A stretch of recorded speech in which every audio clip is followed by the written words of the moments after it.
بسم الله الرحمن الرحيم.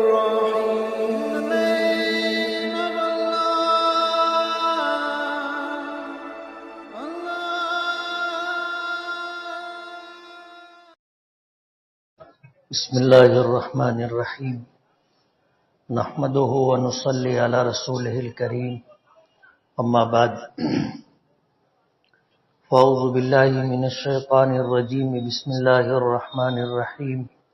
انا اعطيناك الكوثر فصل لربك وانحر ان شانئك هو الابتر. صدق اللہ العظیم. بزرگان محترم اور عزیز دوستو، اللہ تعالیٰ نے یہ دنیا بنائی. اللہ تعالیٰ ہی اس کے خالق بھی ہیں اور مالک بھی. یہ پوری دنیا اللہ تعالیٰ کی ملکیت ہے. ہم بھی اللہ کی مخلوق ہیں اور اللہ کی ملکیت ہے. قرآن کریم میں اللہ پاک نے فرمایا کہ ان اللہ اشترى من المؤمنین انفسهم واموالهم بان لهم الجنہ، کہ اللہ تعالیٰ نے ایمان والوں سے ان کی جانوں کو اور ان کی مالوں کو جنت کے بدلے میں خرید لیا ہے. اب ظاہر بات ہے کہ جب اللہ نے ہماری جانوں اور مالوں کو جنت کے بدلے میں خرید لیا ہے تو اب یہ جان بھی ہماری نہیں ہے اور مال بھی ہمارا نہیں. اگر ہم یہ چاہتے ہیں کہ ہمیں جنت ملے تو اس سودے کو جو اللہ نے کیا ہے اس کا پورا کرنا ہمارے لیے ضروری ہے. سمجھ رہے ہو آپ؟ ہم اگر کسی سے کسی چیز کا سودا کرتے اور سودا کر لینے کے بعد بیچی ہوئی چیز خریدنے والے کو اگر ہم نہ دیں تو کیا وہ ہمیں اس چیز کی قیمت دے گا؟ اور اس چیز کی قیمت کے مطالبے کا کیا ہم کو حق حاصل ہوگا؟ نہیں ہوگا. تو جب اللہ تعالیٰ نے ہماری جانوں اور مالوں کو جنت کے بدلے میں خرید لیا ہے تو اب یہ جان بھی ہماری نہیں ہے، مال بھی ہمارا نہیں ہے، یہ اللہ کی ملکیت ہے. ہم اللہ کے مملوک ہیں، وہ ہمارا معبود ہے، ہم اس کی عبادت کرنے والے ہیں. وہ ہمارا خالق ہے، ہم اس کی مخلوق ہیں. وہ ہمارا مالک ہے اور ہم اس کی ملکیت ہے. جب جان اور مال اللہ نے ہم سے خرید لیا ہے تو ہم اس بات کے مکلف ہیں کہ جان اور مال کو اللہ کی مرضی کے مطابق خرچ کریں، استعمال کریں. یہ ہماری ذمہ داری ہے. اور اس ذمہ داری کو اگر ہم نے پورا کر لیا تو اللہ تعالیٰ اس کی جو قیمت ہمیں دیں گے، اس کے بدلے میں اللہ ہمیں جنت عطا کریں گے. اس سے زیادہ بہتر قیمت نہیں ہو سکتی. حدیث پاک میں آتا ہے کہ جنت میں ایک کمان کے بقدر جگہ اتنی قیمتی ہے کہ پوری دنیا اور اس دنیا میں جو کچھ ہے سب مل کر کے اس کی قیمت نہیں بن سکتی. جنت میں ایک کمان کے بقدر کی جگہ کی قیمت پوری دنیا اور دنیا میں جو کچھ ہے اس کی قیمت نہیں بن سکتی. لیکن اللہ نے ہماری جان اور مال جب ہم سے خرید لیا اور خرید لینے کے بعد ہمیں احکامات عطا کیے، انبیاء کرام علیہم الصلاۃ والسلام کے ذریعے سے ہمیں بتایا کہ اب یہ جان کیسے استعمال کی جائے گی اور یہ مال کہاں خرچ کیا جائے گا. ہم اتنا کر لیں، اللہ اس کے بدلے میں وہ قیمت دے گا کہ ہم سوچ بھی نہیں سکتے. جنت کے متعلق آتا ہے نا، نبی کریم صلی اللہ علیہ وسلم نے فرمایا ما لا عین رأت ولا اذن سمعت ولا خطر علی قلب بشر. جنت کیا ہے نہ کسی آنکھ نے دیکھا نہ کسی کان نے سنا اور نہ کسی کے دل پر اس کا تصور گزر سکتا ہے. ہم ظاہر بات ہے جنت ہم نے دیکھی نہیں، اور جنت کے متعلق ہمیں جو کچھ بتایا گیا قرآن کریم کے ذریعے سے، احادیث مبارکہ کے ذریعے سے ہم نے جو کچھ سنا ہے، یہ اس کا حقیقی بیان نہیں، اس کا حقیقی بیان نہیں ہے. یہ تو ہم کو سمجھانے کے لیے کچھ بتا دیا گیا، ورنہ جنت کیا ہے اس کا تذکرہ بھی انسان کے بس سے باہر ہے. جنت کی خوبیاں، اس کی خوبصورتی، جنت کی سہولیات، جنت کی نعمتیں اور جنت میں ملنے والی راحتیں انسان بیان بھی نہیں کر سکتا.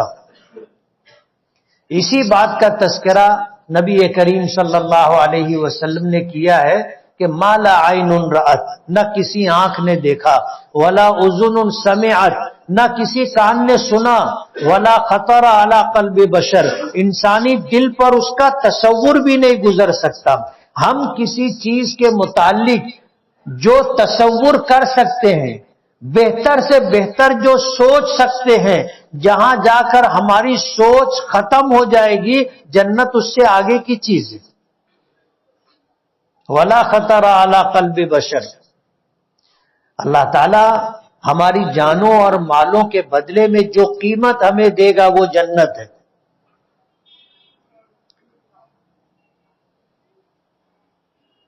نبی کریم صلی اللہ علیہ وسلم ایک مرتبہ سورج گہن کے موقع پر صلاۃ کسوف یعنی سورج گہن کی نماز پڑھا رہے تھے. امام بخاری رحمت اللہ علیہ نے بخاری شریف میں اس روایت کا تفصیل سے تذکرہ کیا.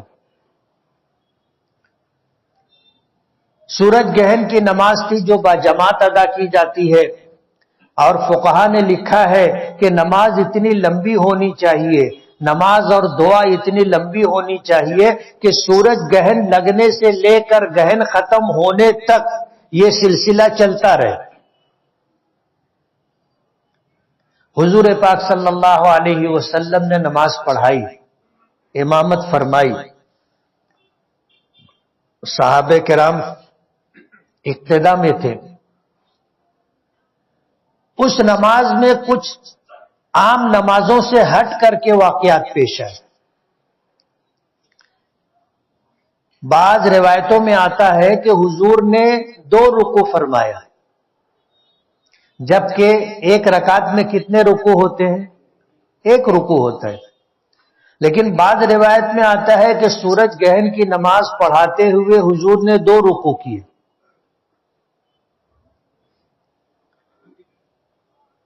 سورج گہن کی نماز آپ پڑھا رہے تھے تو پیچھے جو لوگ صف لگا کر کے آپ کی اقتدا میں نماز پڑھ رہے تھے، انہوں نے دیکھا کہ حضور پاک صلی اللہ علیہ وسلم مصلی پر جہاں کھڑے تھے وہاں سے آپ آگے بڑھنے لگے.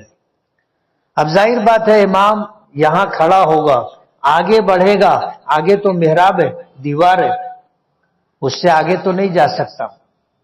حضور آگے بڑھے اور صحابہ کرام نے دیکھا کہ کبھی ایسا نہیں ہوتا کہ نماز ہو رہی ہو اور آپ امامت فرما رہے ہوں اور نماز میں چل کر کے آگے بڑھے. کبھی دیکھا نہیں تھا. یہ پہلی مرتبہ دیکھا کہ سورج گہن کی نماز میں حضور آگے بڑھے، 1 قدم بڑھے، 2 قدم بڑھے.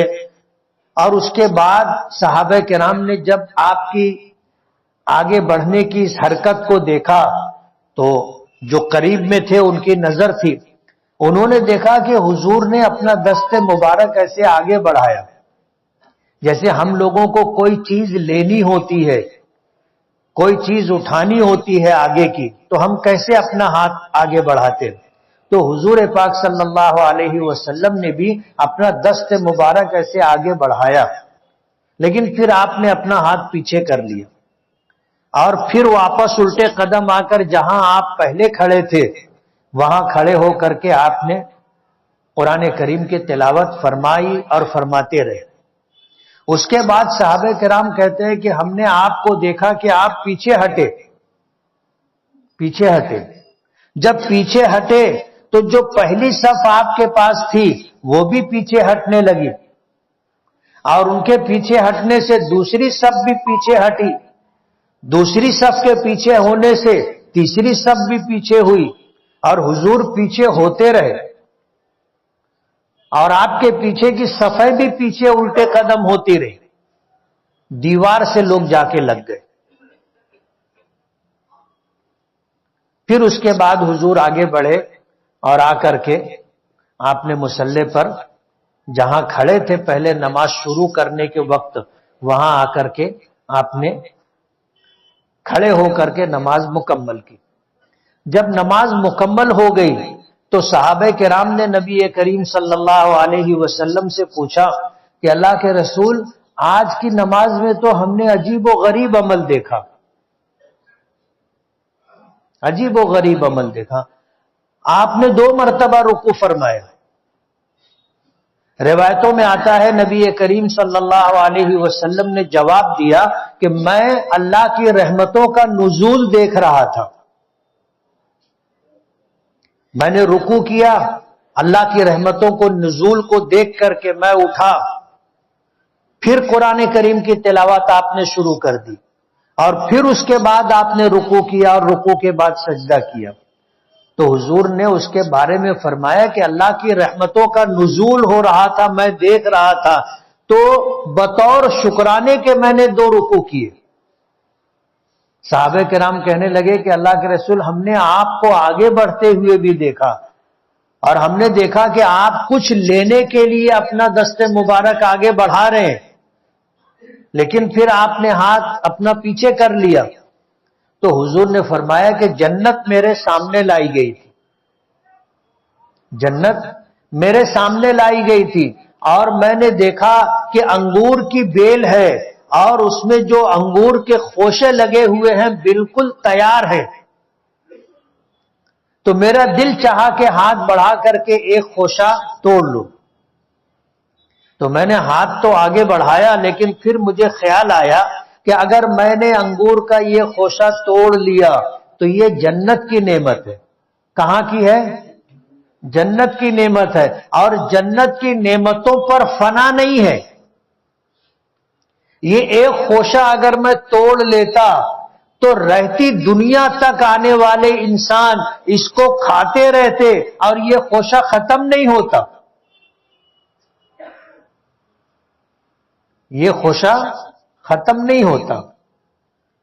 اور میں نے یہ سوچ کر کے انگور کا خوشہ نہیں توڑا کہ اگر میں توڑ لیتا، آپ لوگ دیکھ لیتے، اور پھر اس انگور کے خوشے کو قیامت تک باقی رہنا تھا، باقی رہتا تو تم لوگوں کا ایمان بالغیب نہیں رہتا۔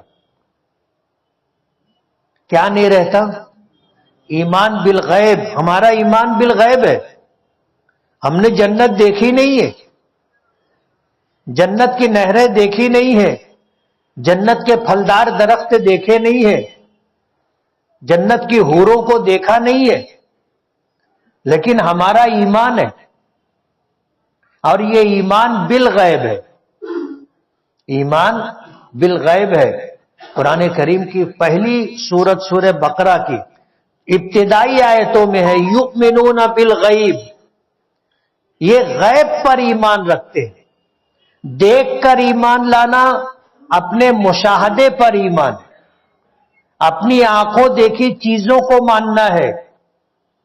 اور ایمان بالغیب اس لیے ضروری ہے کہ انبیاء کرام علیہم الصلاۃ والسلام نے جو کچھ ہمیں بتایا ہم نے سنا اور مان لیا، دیکھنے کی بات نہیں ہے۔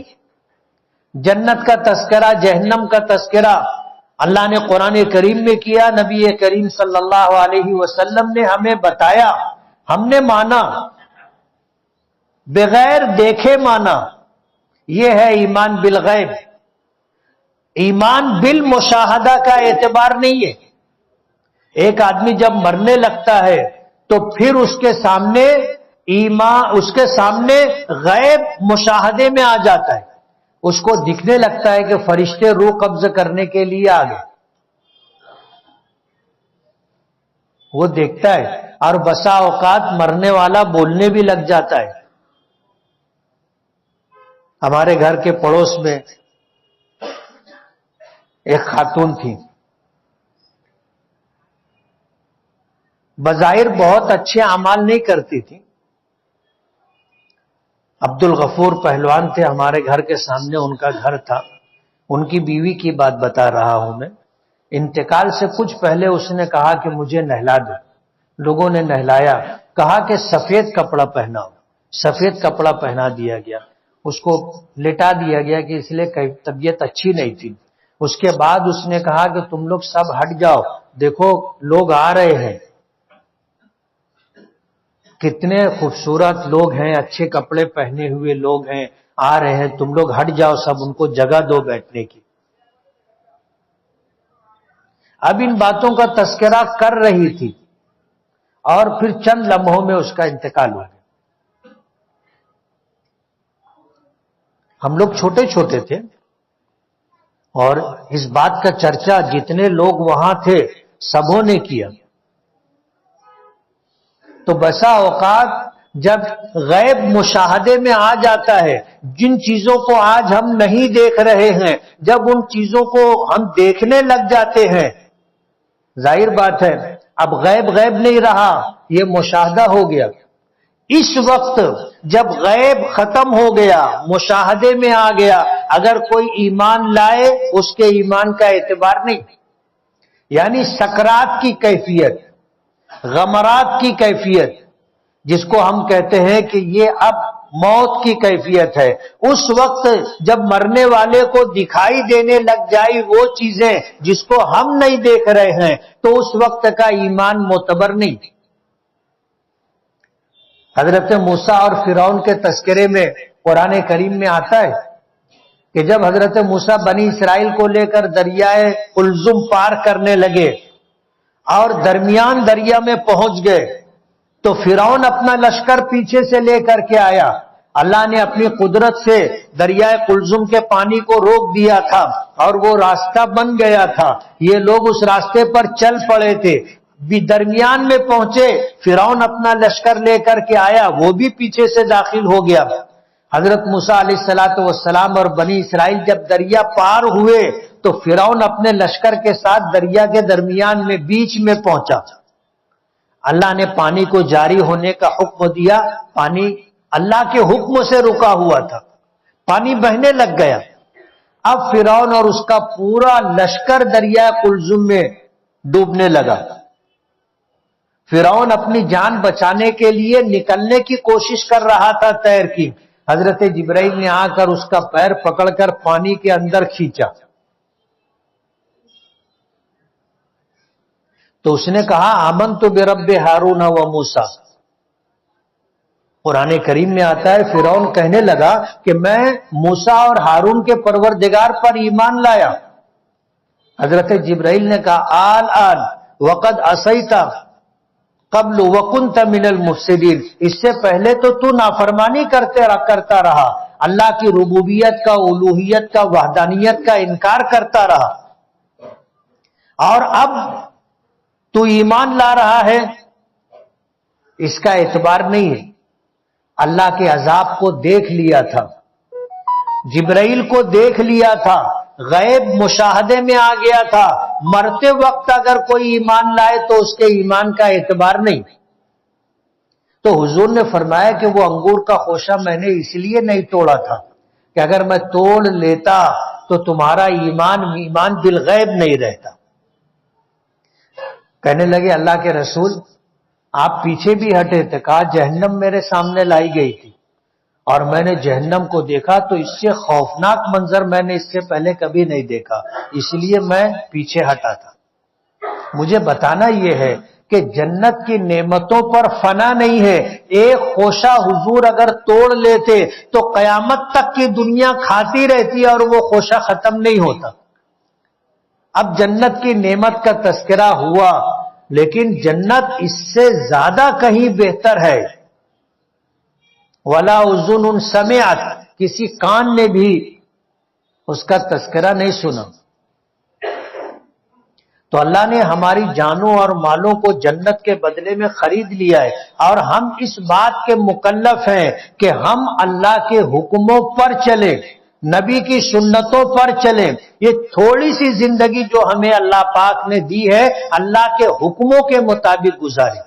آخری نبی جناب رسول اللہ صلی اللہ علیہ وسلم خاتم الرسول ہے، خاتم النبیین ہے، اور اب کوئی نبی آنے والا نہیں ہے، تو ہم مکلف ہیں اس بات کے کہ قرآن کی بات، حدیث کی بات، دین کی بات، شریعت کی بات لوگوں کو بتائیں، اللہ اس کے رسول کی بات لوگوں تک پہنچائیں، یہ ہماری ذمہ داری ہے، یہی دعوت و تبلیغ ہے۔ اور اسی دعوت و تبلیغ کو انجام دینے کے لیے اولیاء کرام، بزرگان دین نے الگ الگ طریقوں سے محنت کی، مدرسوں کے ذریعے، مکاتب قرآنیہ کے ذریعے، دعوت و تبلیغ کے ذریعے، تصوف اور خانقاہوں کے ذریعے اسی بات کو آگے تک پہنچانے کی کوشش کی گئی۔ ہم میں کا ہر شخص ذمہ دار ہے۔ الا کلکم راع وکلکم مسئول عن رعیتہ، تم میں سے ہر شخص ذمہ دار ہے اور ہر ایک سے اس کی ذمہ داریوں کے متعلق پوچھا جائے گا۔ آج الحمدللہ حق بات بالکل واضح ہے، انٹرنیٹ کے ذریعے، سوشل میڈیا کے ذریعے، میڈیا کے ذریعے بات عام ہے۔ آدمی اگر تلاش کرنا چاہے کسی بات کو، ایک بٹن دبانے پر اس کو ساری تفصیلات مل جاتی۔ آج ہم اس بات کے مکلف ہیں کہ ہم خیر کی بات، بھلائی کی بات دوسروں تک پہنچائیں۔ اگر ہم میں کا ہر شخص بھلائی کی بات کرنے لگ جائے، دعوت و تبلیغ کی ذمہ داری محسوس کرتے ہوئے اللہ اس کے رسول کے احکامات کو دوسروں تک پہنچانے لگ جائے، ماحول بدل جائے گا۔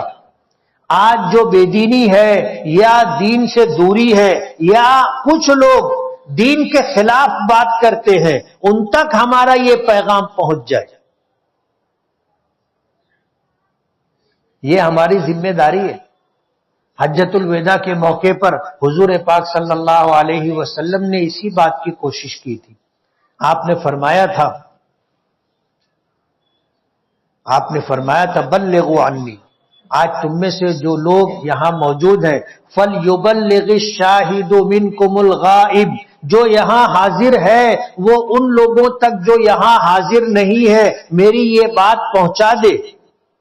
اور پھر سب سے پوچھا تھا کہ کیا میں نے تم تک اللہ کی بات، اللہ کے احکامات اور دین پہنچا دیا؟ الا هل بلغت، الا هل بلغت، کیا میں نے تم تک اللہ کا پیغام پہنچا دیا؟ صحابہ کرام نے کہا تھا نعم یا رسول اللہ، قد بلغت الرسالۃ وادیت الامانۃ ونصحت الامۃ، اللہ کے رسول آپ نے امانت ادا کر دی، آپ نے دعوت و تبلیغ کا فریضہ، رسالت کی ذمہ داری آپ نے پوری کر دی، اور آپ نے امت کے ساتھ خیرخواہی کا معاملہ کیا۔ تو حضور نے آسمان کی طرف انگلی اٹھائی تھی اور کہا تھا اللہم اشہد علی ھذا، اللہم اشہد علی ھذا، اللہم اشہد علی ھذا، اے اللہ تو اس پر گواہ رہنا، اے اللہ تو اس پر گواہ رہنا، اے اللہ تو اس پر گواہ رہنا۔ 3 مرتبہ آپ نے یہ بات فرمائی۔ کل قیامت کے دن جب انبیاء کرام علیہم الصلاۃ والسلام سے اسی دعوت و تبلیغ اور فریضہ نبوت اور رسالت کے متعلق پوچھا جائے گا تو تمام انبیاء کرام کے حق میں ہم گواہی دیں گے، اور حضور نے اللہ کا یہ پیغام ہم تک پہنچا دیا۔ حضور پاک صلی اللہ علیہ وسلم نے اللہ کو گواہ بنایا کہ اللہ تو اس پر گواہ رہنا، اے اللہ تو اس پر گواہ رہنا۔ یہ ذمہ داری ہم سب کی۔ آنے والی جمعرات اور جمعہ ہمارے یہاں دعوت و تبلیغ کے تعلق سے ایک اجتماع ہے اسپننگ مل کے پیچھے، اور اسی دعوت و تبلیغ کی محنت جو تبلیغی جماعت کر رہی ہے چل پھر کر کے، اسی دعوت و تبلیغ کی محنت جو علماء کرام مدارس دینیہ میں بیٹھ کر کے قرآن کریم پڑھا کر کے اس کی تعبیر، اس کی تفسیر، اس کا ترجمہ کر کے، حدیث مبارکہ اور اس کی تشریح کر کے، اور خانقاہوں میں بزرگان دین، اولیاء کرام، صاحب نسبت لوگ جو تصوف و سلوک کے ذریعے لوگوں تک اللہ کا دین پہنچا رہے ہیں، یہ ایک محنت اور کوشش ہے، اس کی الگ الگ شکلیں۔ اسی عنوان سے 9 اور 10 جنوری جمعرات اور جمعہ کا اجتماع ہے۔ آپ سبھی حضرات اس کی محنت بھی کریں اور اس اجتماع میں شریک ہونے کی کوشش بھی کریں گے نا انشاءاللہ۔ ہماری تھوڑی دیر کی شرکت ایسی ہوگی کہ ہم انگلی کٹا کر کے شہیدوں میں شامل ہو گئے۔ انگلی کٹا کر شہیدوں میں، کوئی گردن کٹائے گا، ہم تو صرف وہ انگلی کٹوائیں گے۔ اپنا وقت فارغ کر کے پہنچے سے لوگ محنت کر رہے ہیں اجتماع کی، جماعتیں بھی مالیگاؤں میں چل پھر رہی ہیں، اور حلقے واری لوگ جو ذمہ دار ہیں وہ بھی کر رہے ہیں، اور ہمارے بہت سارے نوجوان اجتماع کی تیاری کے لیے صبح سے چلے جاتے ہیں، رات دیر تک مختلف کاموں میں لگے رہتے ہیں۔ جمعرات اور جمعہ کا اجتماع ہے، آپ سبھی حضرات وہاں پہنچنے کی کوشش کریں۔ اللہ تعالیٰ دین کو سربلندی عطا فرمائے، ہم لوگوں کو اللہ تعالیٰ ہدایت کاملہ عطا فرمائے، حضور پاک صلی اللہ علیہ وسلم کے دین و شریعت پر اور سنتوں پر عمل کرنے والا بنائے۔ وآخر دعوانا ان الحمدللہ رب العالمین۔